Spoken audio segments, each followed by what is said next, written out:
Eliza here. If you have seen the last video of this series, you know what we will be talking about today. Building a base and Don't Starve Together. If you haven't already, I highly suggest you watch my video on starting your Don't Starve adventure.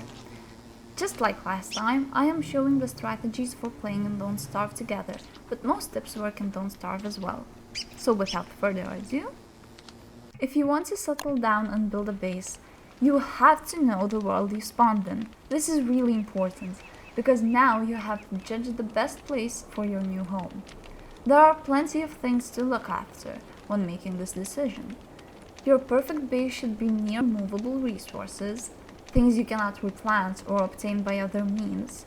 So look for swamps, reeds, the picking, for easy trading and protection by surrounding pigs, deserts for tumbleweed, boulders, etc. This is the time to look at your map and think creatively. Maybe there are some synergies between the biomes. For example, you could base in the desert near the Pig King and trade all trinkets tumbleweeds provide for an easy access to gold. Choose a biome that is safe. Just because there are reeds there doesn't mean you should build your base in the swamp. Many newer players like to base near Beefalo, so they can come to them for protection from hound waves and such, and also shave them for winter clothes. This is a pretty good idea if you're struggling to decide on a location. But just know that you can actually move Beefalo, for example with a horn and salt lick, though this does take quite some time. Other things to watch out for and base near are wormholes and sinkholes, so you can get to different parts of the map or the caves faster. Hopefully by now you know where you want to build your base.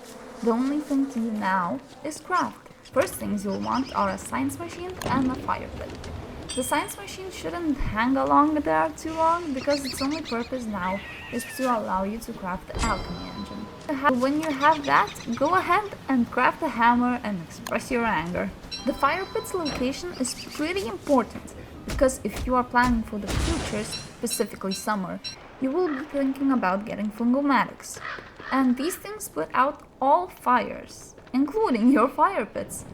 So you should place flammable structures further from the fire pit, all depending on your creativity and the idea of your perfect base.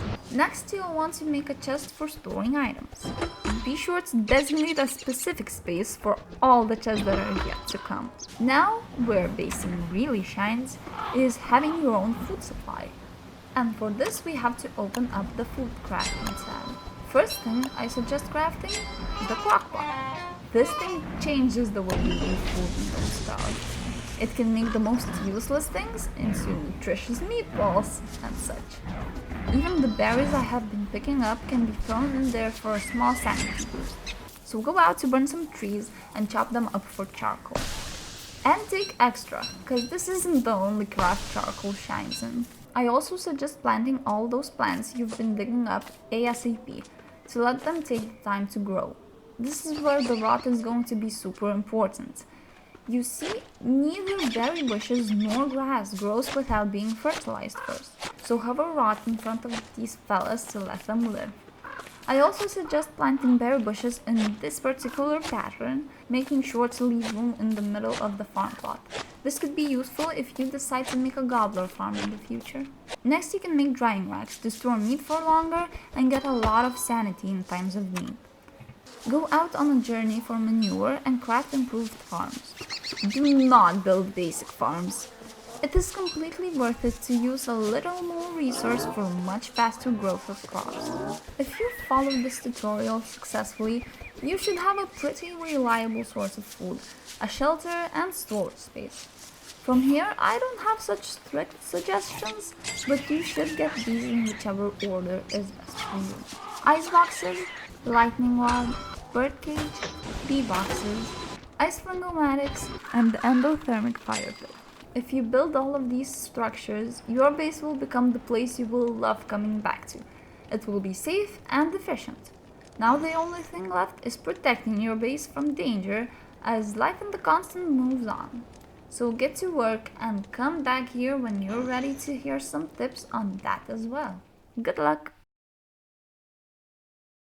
It doesn't make much sense. Your base will be safe, but you have to protect it from danger. But the danger is mostly deer clubs. It's safe. And that it always has food.